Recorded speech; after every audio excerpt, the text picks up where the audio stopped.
Welcome to a new episode of Luxe Insider with me, your host Anita Khatri.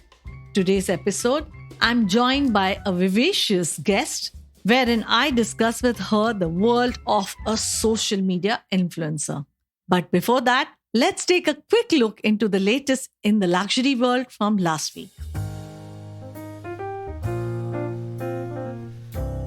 In a progressive move, Chanel appointed a new global CEO, Lina Nair.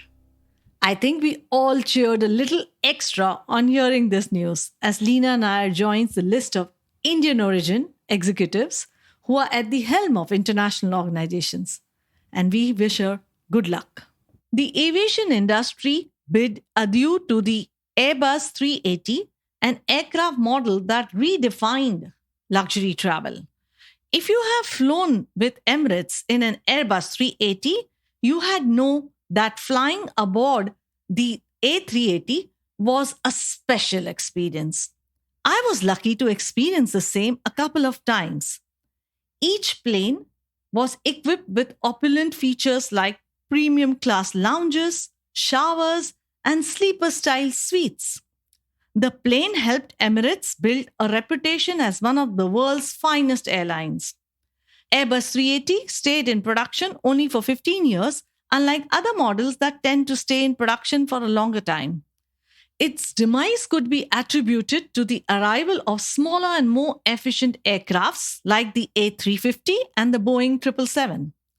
The A380 wasn't economically viable for airline companies to operate, which ultimately led to the drying up of the order books. The last delivery of this model will be made to Emirates Airline. Heard about Ferrari Trento? No, it's not a car. It is the Italian answer to fine champagne. Widely known in Italy and most of Europe, the Ferrari Trento creates sparklers using the same grapes and methods used in making champagne. You can get your hands on the same if you're traveling to a European country in the near future. Now, on to the focus of this week's episode. For many years, luxury brands shied away from social media and influencer marketing because they wanted to maintain exclusivity. Instead, the luxury sector relied on upscale retailers and traditional modes of advertising and marketing. The pandemic became a catalyst for luxury brands to quickly embrace the world of digitalization and influencer marketing. Now, more than 60% of luxury brands are actively using influencer marketing to promote their brand. Clearly, influencer marketing is becoming more widely adopted by luxury brands, but it is still a relatively new testing ground. To understand more about this intriguing industry, we are excited to have Mitali Sagar of the renowned House of Misu with us to throw light on what truly goes on in the social media influencers world. House of Misu was early to embrace an industry that was lesser known as a career path. Taking the risk to start and now become synonymous as luxury fashion influencers in India is indeed commendable and inspirational. They have worked with luxury brands like Gucci, Louis Vuitton, Christian Dior, Breitling, Gaurav Gupta, and the list goes on. Let's hear more straight from Mitali. Thank you so much, Anita, for having me. Oof, you've made me blush. It's such a pleasure to be here. It's such a pleasure to talk about my industry, this career path that I've chosen that I know a lot of people don't know too much about. I'm very happy and very proud to, sort of inform future influencers, hopefully. Yes, in fact, there are very few who are the luxury fashion influencers, and you are among the few ones. So, Mitali, you and Sumaya started this journey in 2009. 2009 to 2021. Not 2009. We actually started our journey about 10 years ago. Okay. I was 22. I had just about graduated from university. And given that I was in the United States, I did have my eye on what was going on an international level. because we didn't have anything like bloggers or, influencers is a relatively new term. So bloggers was the term that was used back then. We didn't have that in our country. But already on an international level, there were established bloggers that had started to dominate the marketing industry. And even though luxury brands hadn't fully embraced them back then, they had already begun to. It took the Indian luxury market a lot longer to come on board, but this was already going on. So when Sumaya and I kind of got into this space, we were amongst maybe 3 or 4 other individuals who had started out back then. So we were navigating a completely unknown territory. There were no rules. I mean, there haven't been rules for a very long time. It's only now that we have some marketing rules and guidelines in place. But we literally had to just sort of learn on the go and figure out what this was, how it was. We started out as, not really knowing what we were doing, and it just sort of eventually fell into place. Yeah, that's why I say it's so inspirational. Imagine as an entrepreneur, you already are taking a risk. But risk-taking ability has to be one of the ingredients when you go on entrepreneurship journey. But for you to 100%, walk on a path which was without any rules and road less traveled, it took double the risk element. And hats off to you guys. It's simply inspirational is all I can say. I'm just curious to know, when you started off then and today, there has to be a lot of development and growth and changes. Would you throw some light on that? Oh, yes, definitely. So as I mentioned, when we started out in our country, we were amongst a handful of people.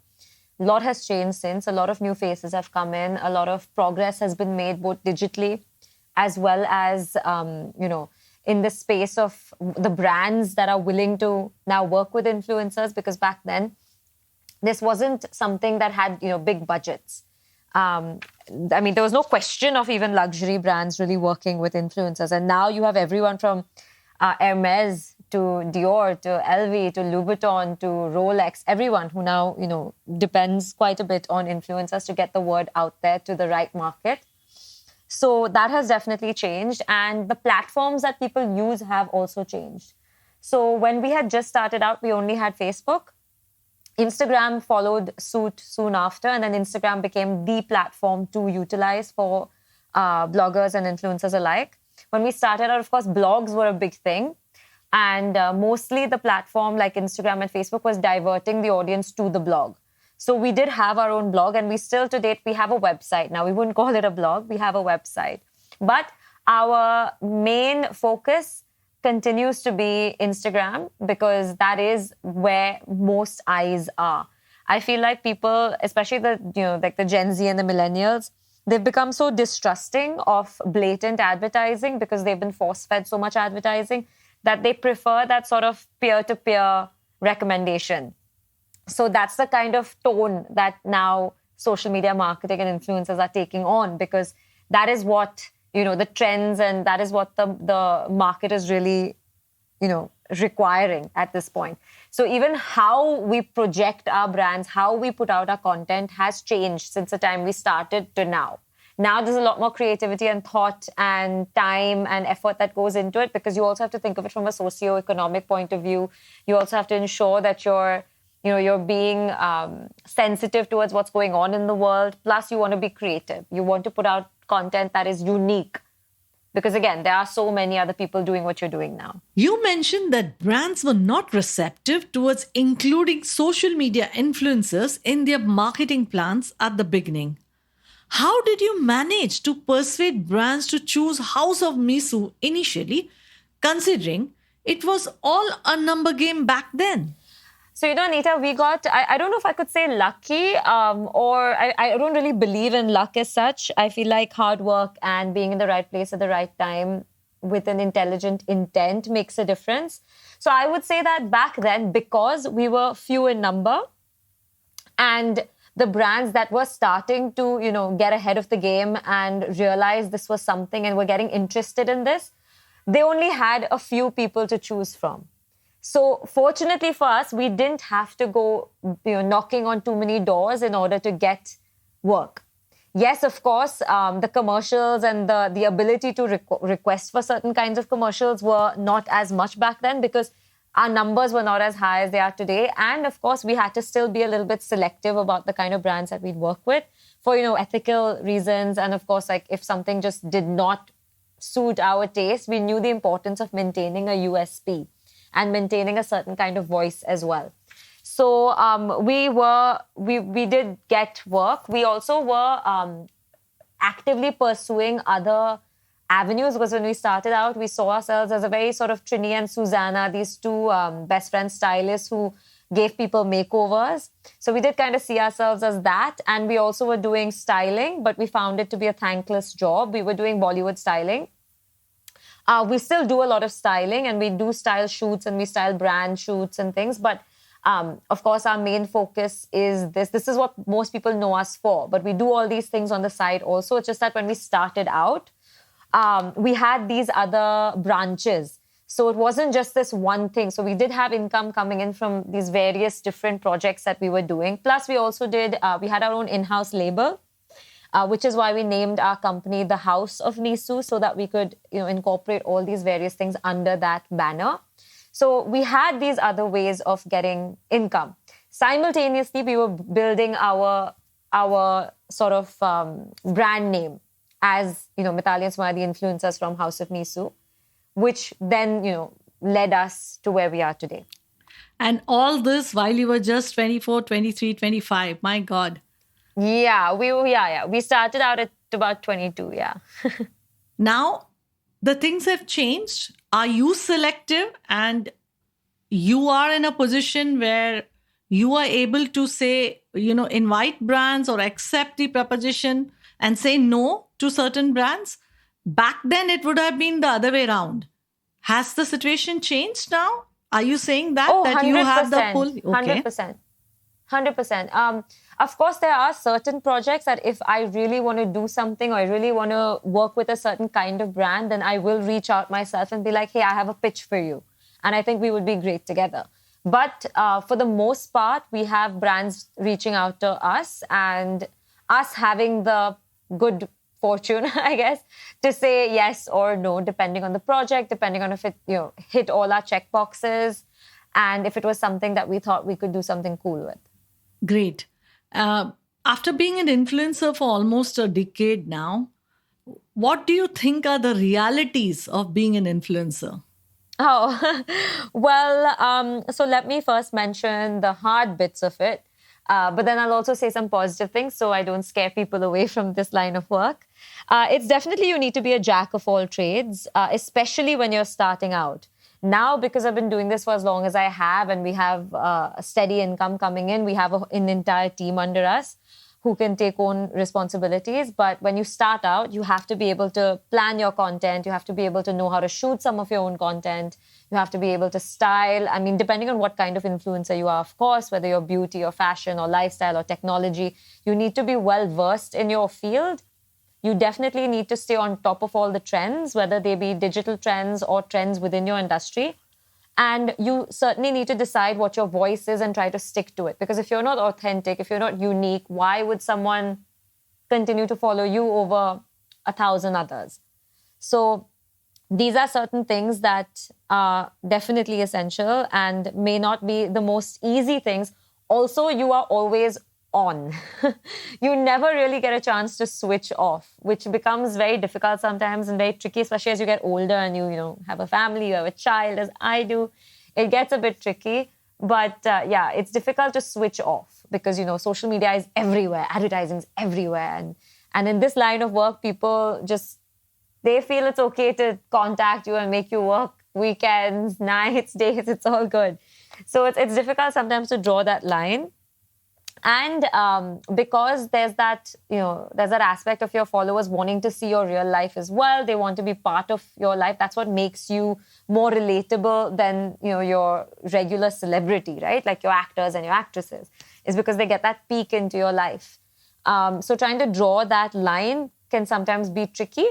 But I mean, depending on the kind of person you are, you decide how far you want to take it. So these are certain realities of being an influencer that could be difficult. But of course, it comes with its benefits. You get to be really creative. You get to be your own boss. You really, depending again on what you do, you get to dive deep into an industry that you enjoy, whether it's travel or lifestyle or fashion or beauty. So these are things that are really wonderful about the industry. And it's ever changing. You get to meet so many wonderful people. And you really, really get to be part of something unique, that's never happened before in the history of the world. You are absolutely correct. And it must be so challenging to document every moment of your life and put it out there, or actually identify which one not to put and the hard work which goes behind. But nothing comes easy. Like you become your own boss and you get that freedom, or you become an expert in that particular, segment which you want to pursue. I know that, you have your partner who's your childhood friend, Sumaya. Has there been any instances of creative differences or disagreements with your partner? And so far, your journey has been fantastic, and I know that you all are best friends. But can you tell us a little bit about that? Well, I mean, no one is always in agreement, right? You have to sometimes just agree to disagree. And the good thing about Sumaya and I is we've been best friends since we were about 6 years old. So we have a very long history behind us, a very deep-rooted history. And we always prioritize our relationship because, lots of things happen in life, but there are only certain things that are consistent. This is definitely one of those things. Our relationship, we're like family to each other. So even if we do have a disagreement, our main aim is to always resolve it in a way where, we can go to sleep loving each other at night. Thank you, Mitali, for sharing your journey with us. Now that you have explained and you have thrown some light and told us, shared with us about how the journey has been when it comes to world of luxury brands embracing influencers, what is the future of social media influencers in the luxury industry, where there is a wide pool of influencers to choose from, celebrities, macro, micro, or even nano influencers today? So, well, I mean, given that by 2022, the whole influencer marketing industry is supposed to be at like $15 billion, the luxury industry has no choice but to get on board, and get on board in a very full-fledged manner.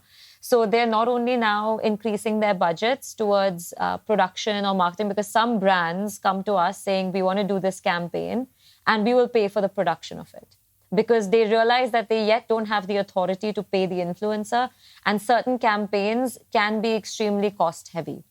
So in order to still get their content the way they want it, they manage to pull this off, through their global teams. But for the most part, I feel like a lot of brands have only recently come on board. So they're still taking a few baby steps. For instance, the first few brands we worked with in the luxury industry were Gucci, Louboutin, Christian Dior, and then Hermes. Only recently has Louis Vuitton opened their doors to influencers in India. And by recently, I mean like over the last couple of years. So it really depends on where the brand stands, how comfortable they have become with influencers, because of course you have to look at it as there's a global team and then there's the local team, right? So the local team also kind of has some say in how they function and how they work with influencers or not with influencers.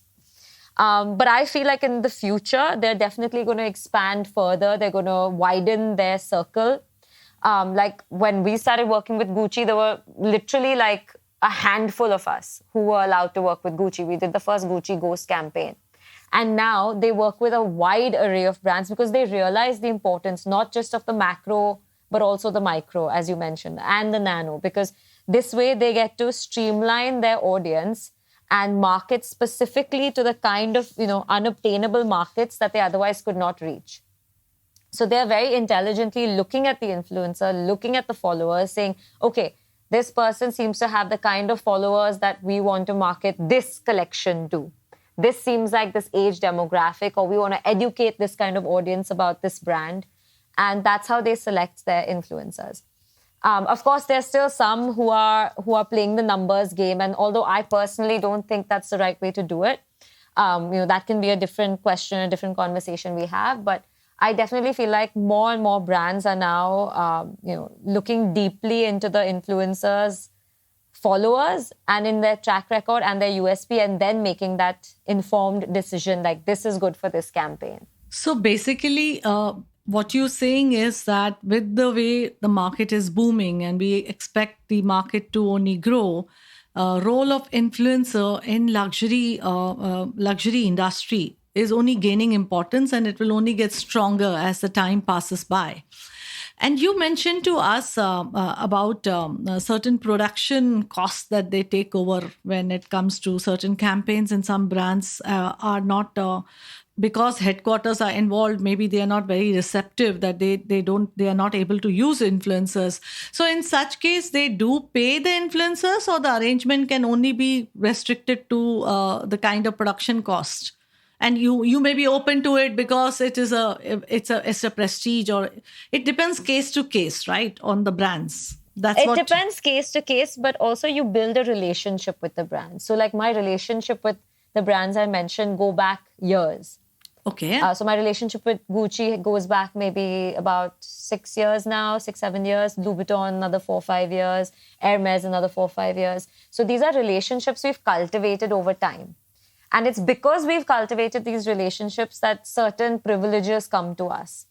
Like we'll get to shoot certain products. We get, of course, the brands. So certain brands that can't pay, like Gucci, they will send gifts to influencers. So be they the new launched bags, be they, some other, lifestyle things, but they'll send gifts. Again, with Dior, same.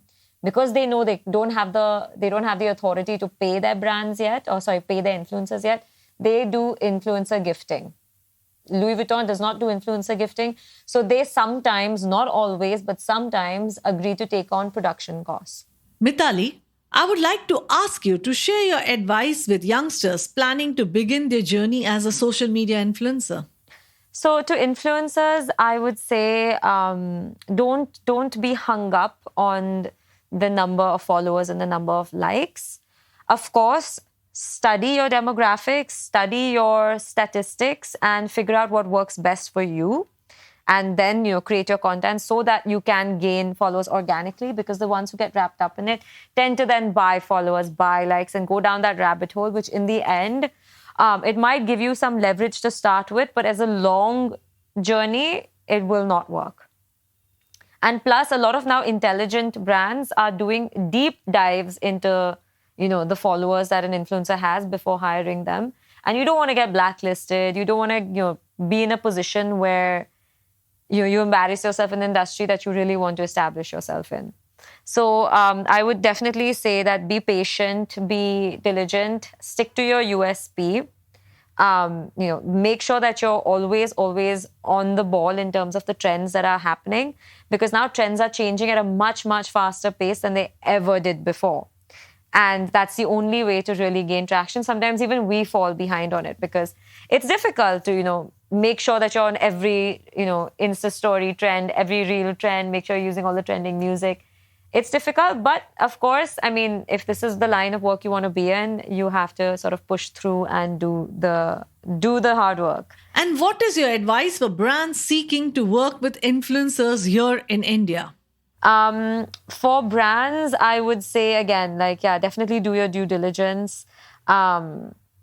Give the micro, nano influencers a chance as well, because they have amazing followers. No, for sure, they have amazing followers. It's fantastic to see so many people doing such beautiful, creative, well thought out work and such beautiful voices, it's been a while since I saw voices of young people be something other than, things that make you cringe. Like, I don't want to see any more side boob. I don't want to see those kind of things that, the Kardashians have made popular. I'm seeing so much creative, authentic stuff now suddenly that I feel like we need to give them leverage. We need to give them a platform. So certainly look at them. And those the followers also that these people have are wonderful because they're so authentic and they're so... if there's a voice you can trust, you tend to really get attracted to that. So I feel that's important. And I feel brands need to now start to give influencers more freedom in terms of creativity, because that's something that all of us are struggling with in this country. Brands come to you as though they are going to an ad agency, even though we are not an ad agency, and we say so time and time again. They come with super detailed briefs, and then the content ends up looking like a TV ad. And when it doesn't get the kind of traction they want, they come to us and say, oh, why did this get so many XYZ likes? And I'm like, oh, but that's because you made it look like an advertisement and you did not take our advice. So for me now, I feel brands really, really need to allow influencers the freedom to create the kind of content that they are good at doing, so that your brand gets more bang for its buck. I agree with you, Mitali. I mean, it must have been a difficult, and I really don't know. It must have been very hard for you, especially with luxury international brands. They have so many do's and don'ts, which they give you a brief should they associate with you. And then to deliver the content, which is seamless, becomes very challenging, because after all, your beat is very unique and exclusive to your beat, right? So it does get very challenging. You're absolutely right. Brands have to understand this is not an advertising campaign, and they have to give freedom to the influencer to be creative and create the content in the best way possible, the audience engage, because you know the audience better than anybody else. Yeah. And just out of curiosity, which are the influencers that you follow globally? Oh, so many. Where do I begin? I guess just to name a few off the top of my head. There's this influencer called Official Quigley. She's American, and she does some really, really funny, really, really beautiful artistic stuff. Of course, Chiara Ferragni, because she is definitely influencer, entrepreneur, businesswoman goals. Another from Singapore called Willima Zing. I think she does beautiful, pure luxury content. It's very difficult to hit that, balance between creativity and luxury, and she really hits it, and everything is seamless and beautiful. I guess Negin Mirza Lehi, she's also influencer, businesswoman goals, plus she's so beautiful and so kind. I've met her once. She's really, really lovely. Yeah, I guess these would be the ones off the top of my head. And which is your favorite luxury campaign so far that you have done? Oh, I could never choose. I've done so many wonderful ones. I've been doing this for 10 years. I really couldn't choose. I couldn't. Sumaya and I have had such great experiences, touch wood. We've had so many amazing memories, so many beautiful projects that we've completed that I really don't think I could pinpoint one. But there must be something which you will never forget. I guess, I think our first ever Christian Louboutin campaign was very, very cool, which we shot in the Louboutin store, and we were the first and only people to do it, to shoot a campaign with Louboutin. And we shot it with Rahul Jhangiani in their store. And Anjali Gaikwad gave us a very cool brief where, it had to be a little bit science, like crazy science labby. And then we could just do as we pleased. And, we got to really, really be creative. So that was a very, very good one. Plus, I think a lot of our travel campaigns, anytime we've got to take a brand somewhere abroad and shoot it, or somewhere else in India and shoot it, that's been a really unique, really wonderful experience. We shot Hermes in Paris. We've shot Gucci in Paris. So these things were very cool. That's nice. When it comes to remain grounded, how do you manage to stay grounded and wanting to learn more? It's funny you say this because, there have been people who've come up to us in the past being like, oh my God, we just assumed you'd be a snob, or we just assumed you'd be a... And I would always be like, but why? I mean, what makes you think I would be a snob? But then, having met other influencers and having heard other stories of people who experience other influencers who are younger than me, probably newer than me, and it's seeming like, they've had not very pleasant experiences with them. I guess it does to some people happen that way, but for us, it's taken us 10 years to get for where we have. It's not like we rode some trend or we showed some underboob and we miraculously got, 500,000 followers or whatever. So I think it's the hard work that's brought us here, and the knowledge that we depend so heavily on the ones who keep us here. I think that keeps us grounded, you know? I definitely agree with you, Mitali, that there is no substitute for hard work. There's just no Yeah. substitute for hard work in life. And honestly, nothing is permanent. You really never know what can happen tomorrow. Anything can knock you off your pedestal if you try to climb too high and don't look down. So, Yeah, life is anyway so unpredictable in any case. And, talking about this, it's one last, just two more questions that I have right now. please do, please do. No, I'm at your disposal. no, I have on fashion weeks, fashion weeks which were once commercial and only industry related designers, supermodels, buyers who attended. Influencers have played a major role in making fashion weeks very aspirational and real with normal audiences and even representing India at the global level. You can give me a lowdown on exactly how this works, and I'm sure you again have some one of your memorable experience or your favorite moment because fashion is where you are, right? So something Yeah, from Fashion Week, if definitely. you could tell me, yeah. So, well, now influencers have been so deeply embedded in the fashion industry for such a long time now, for so many years that I mean, they are fixtures at Fashion Week. There won't be a show with no influencers. It's just not possible. So, yeah, influencers play a very big role in making Fashion Week Fashion Week. They're the same now. We're at the same level as like your journalists, your editors, your models, your actors. We all sit first. Well, not all of us, but of course, the privileged few, the ones who've made it to a certain level, will sit first row. Sumaya and I, we were the first Indian influencers to ever go to Paris Fashion Week. And we had gone with Elka. Yeah, we went with Elka. I attended Giambattista, I attended Elie Saab. I was backstage. We attended Vera Wang. It was unbelievable. Like that's one of my life's most memorable, most exquisite experiences ever, to have that experience and privilege. So, of course, because we were still Indian influencers and we hadn't really hit any sort of global landmark, we did not sit first row. We were somewhere like in the second row.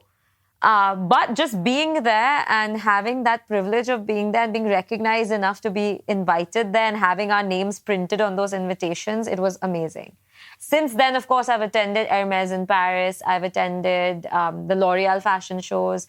We've attended lots of things. But that was the first time we ever went and we realized like, hey, wow, India and Indian influencers are starting to get recognized internationally as well. This is so cool. Another really wonderful experience I had was when I was invited to attend Gindi Fashion Week, which is in Israel, in Tel Aviv.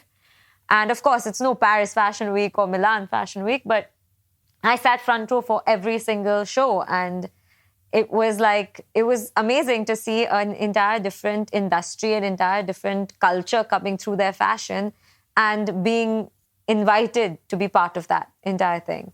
So that was really wonderful also. And of course, in India, we've been attending Fashion Week here for many, many, many years. Like, since we started out, pretty soon after we were invited to fashion shows, because of course the fashion industry also realized the importance that influencers would bring. And they started inviting us to shows, and eventually we made our way again to the first row there, because then we've also become someone the brands know and recognize, and we have personal relationships with a lot of the designers. So it's not just that, hey, you become an influencer, you make a bit of a name for yourself and you'll be at the shows. No, you do have to have relationships with the brands and with the designers and with these different industry people in order to then have that honor. Well, India is surely proud of House of Misu. Definitely, most certainly. I must say that normally when you have such invitations, it is for the media people. If you are representing a prime media house, then you get that kind of positioning. If you are doing it on your own merit, it's hats off to you. It's your achievement. Thank you. And we are proud of you. Thank you. Which is your most prized luxury possession that you have right now? Well, this would be cheesy, but I'd say my baby. But yeah, he doesn't live in my wardrobe.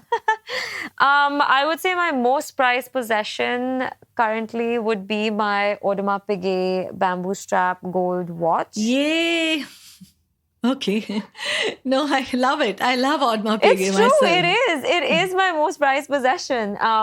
It was a gift from my father, and I absolutely, absolutely love it. I wear it more often than I should because my husband's like, you can't wear a whole gold watch everywhere you go. But I love it. And I find it extremely wearable and beautiful. And yeah, that's my most prized possession. And which one would you aspire to add to your collection? Which is in your list? Oh, I have a list. Well, it's you can tell me two. You don't need not stop at one. Will it reach my house by tomorrow? You never know. You never know. You know, angels are there. Well, I have been attempting to and waiting for, I think most people say this, but an Hermes Kelly. Or now recently I decided I'll also take a Birkin if it comes my way. If it's under 30 in size. Okay. Yeah, so I think that's what I'm waiting for. That's going to be hopefully my next big purchase. Mitali, before we wrap up, do you have any message for our listeners? Well, I would say I know that there's a lot of information and a lot of media and a lot of stuff, just like overwhelming quantities of information just floating around there, and it can get very overwhelming without us realizing how overwhelming it is. And it can suck us into a pretty dangerous place, like this vortex of, insecurities or feeling like you don't have enough. So I would say that, everything you see on social media is not real. A lot of it is made to look a certain way in order to attract you and in order to either sell a product or inspire you to purchase something or do something or look at something. So I would say just take everything with a grain of salt.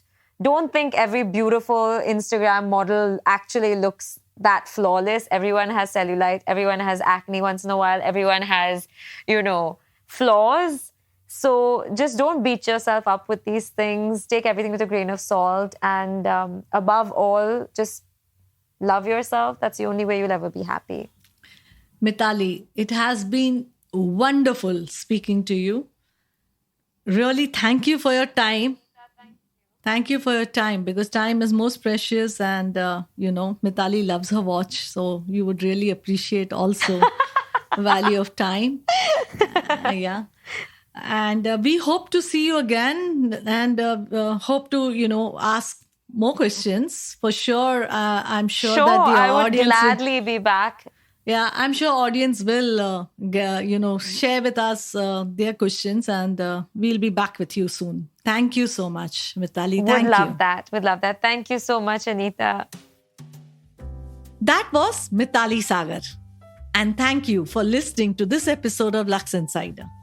Make sure you subscribe to or follow this podcast wherever you're listening to it right now, so you don't miss out on the next episode.